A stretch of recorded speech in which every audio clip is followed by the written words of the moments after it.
tarde. O programa Gente que Fala está começando pela rádio Trianon AM 740 de São Paulo, pela rádio Universal AM 810 de Santos e também pelas redes sociais, imagens do Instagram, do Facebook, do nosso canal no YouTube, para você acompanhar. Eu sou o Mauro Friesman, meio-dia em ponto agora, e essa edição de quinta-feira do programa Gente que Fala é o Gente do MPD que Fala, parceria nossa com o movimento do Ministério Público Democrático e o apoio da Câmara Brasileira de Diagnóstico Laboratorial. Vamos apresentar os nossos convidados de hoje para análise e debate dos nossos assuntos propostos. Também com a gente o Fúvio Facco, farmacêutico bioquímico, ele é diretor-geral da BioInsight Group para a América Latina e também vice-presidente da CBDL, a Câmara Brasileira de Diagnóstico Laboratorial. Fúvio, boa tarde, tudo bem? Boa tarde, Mauro. Tudo bem? Prazer estar aqui novamente e poder trocar um pouquinho de ideias e opiniões aqui. Um abraço. Agora, olha, pessoal, o presidente Jair Bolsonaro editou um decreto liberando voos na classe executiva para ministros, quando a duração do voo internacional for superior a 7 horas. Essa regra vale para ministros de Estado, servidores de cargo em comissão ou que estejam representando autoridades. Como justificativa, o governo diz que o objetivo é mitigar o risco de restrições físicas e de impactos em saúde dos agentes públicos e que o voo na classe executiva atenua eventuais efeitos colaterais em face de déficit de ergonomia que ministros e servidores encontrariam na classe econômica. Fúvio, o seu olhar sobre esse tema? Meu olhar, assim, um pouco... tem um viés corporativo, né? Vamos dizer assim, de uma empresa privada. Um olhar sobre a saúde, né? É aquela velha história, assim, a gente tem como pagar? A gente tem verba para isso? A questão é essa, assim, a gente tem saúde financeira para poder oferecer esse privilégio, né? Para empregado A ou B, ou ministro. Então, acho que a primeira pergunta é essa. Se existe superávit, eu concordo com o economista, né, o Luiz Alberto, que, de fato, a gente vai ter que ponderar e, em algumas situações, eu acho que é bastante válido. Porém, dado o momento atual, aí eu ficaria com a opinião, de fato, né, dos outros colegas que refutam a ideia, porque, na verdade, nós estamos num déficit. A gente está com uma conta enorme para pagar, então é uma coisa que preocupa e gera, de fato, conflito. E a gente não sabe a repercussão disso em outros órgãos, porque isso vai, acho que, desencadear outros decretos, outras portarias que vão, acho que, aumentar ainda mais o buraco. Que servidores de ao menos 19 categorias estudam paralisar atividades em protesto por reajustes salariais.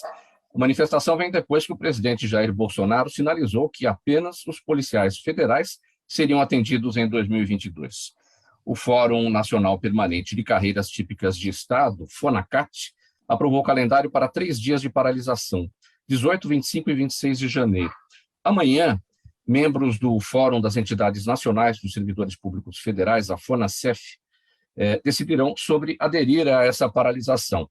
E, somadas, FONACAT e FONASEF representam em torno de 80% do funcionalismo do Executivo Federal.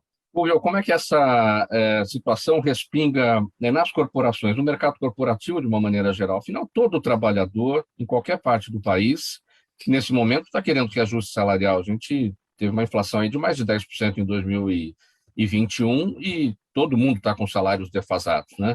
Então, é uma pressão no todo, né? Sem dúvida, Mauro. A gente tem visto alguns sindicatos, algumas negociações, né, patronais e dos sindicatos dos empregados, de fato, estarem concedendo alguns aumentos.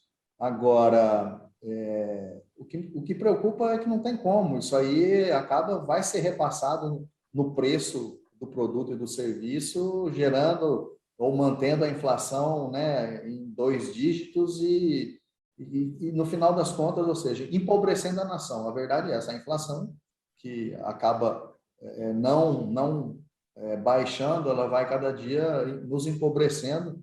Então, é um ciclo vicioso que me preocupa bastante.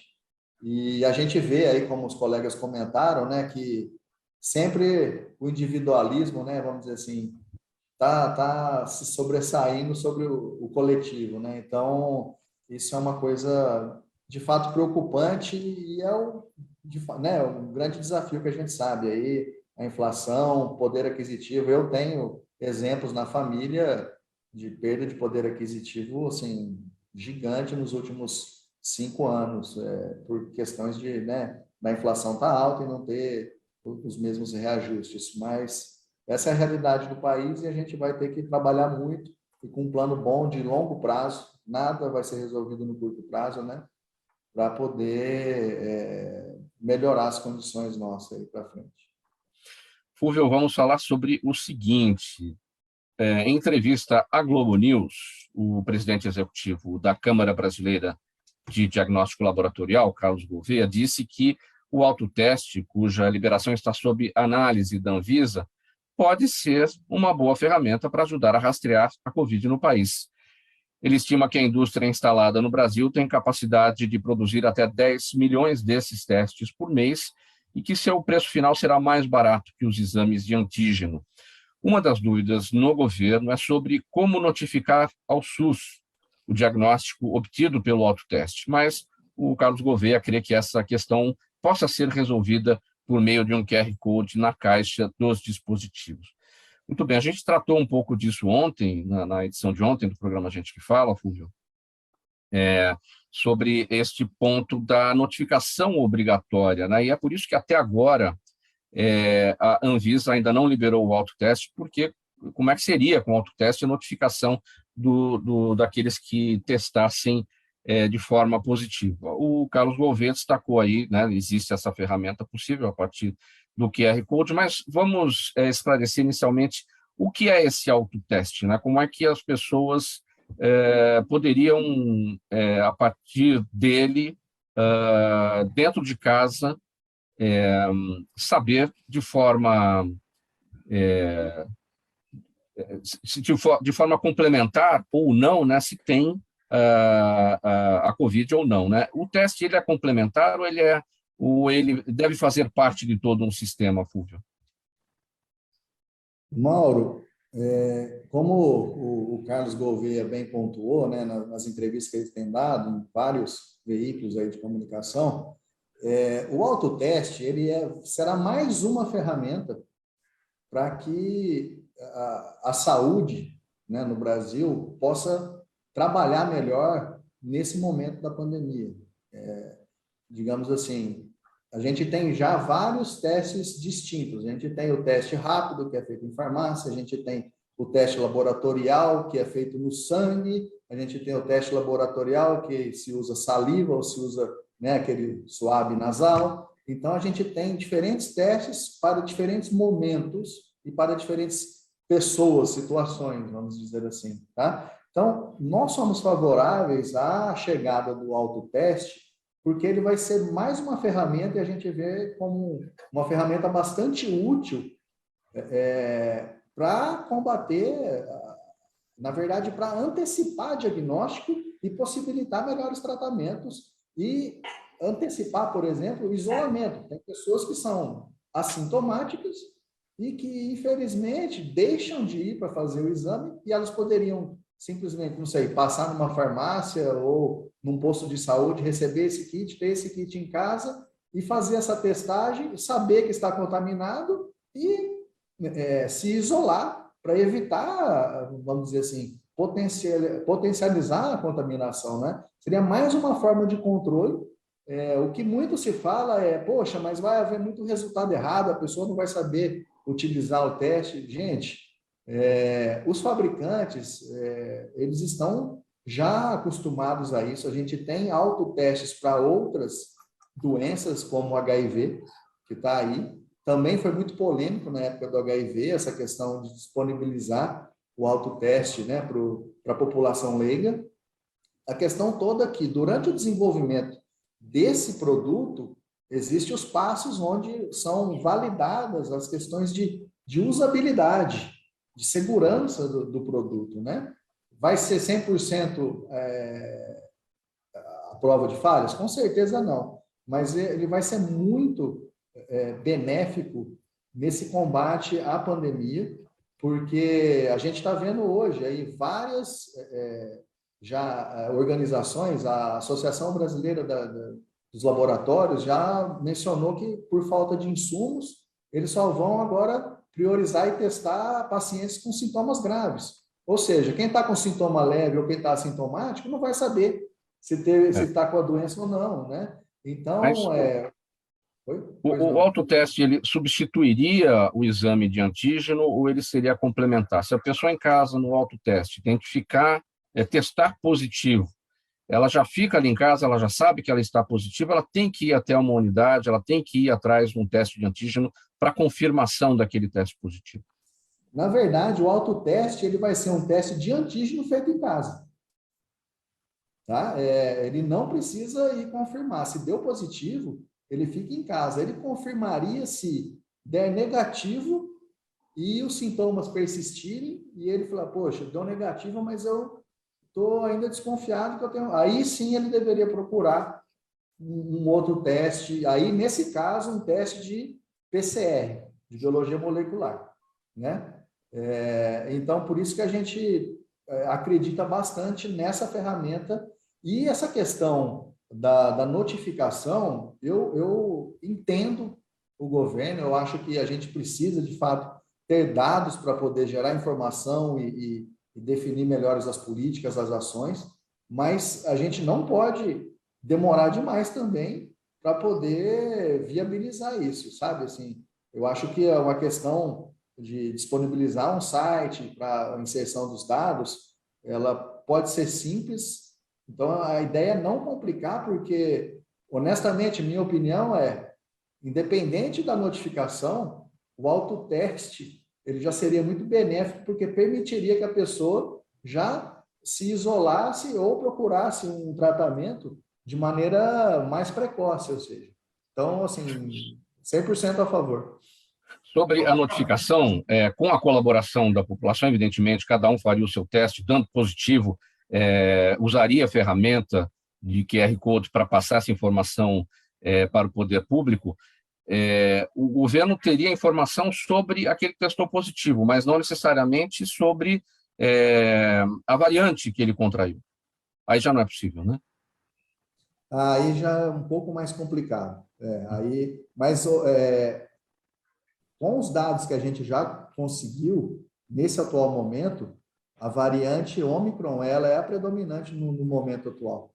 Eu estou aqui, por exemplo, na cidade de São Carlos, a gente fez um estudo que foi liberado ontem, de 13 amostras testadas, 12 foram da Ômicron. Então, assim, já fica claro que essa é a variante que predomina nesse momento, nessa nova onda de contaminação.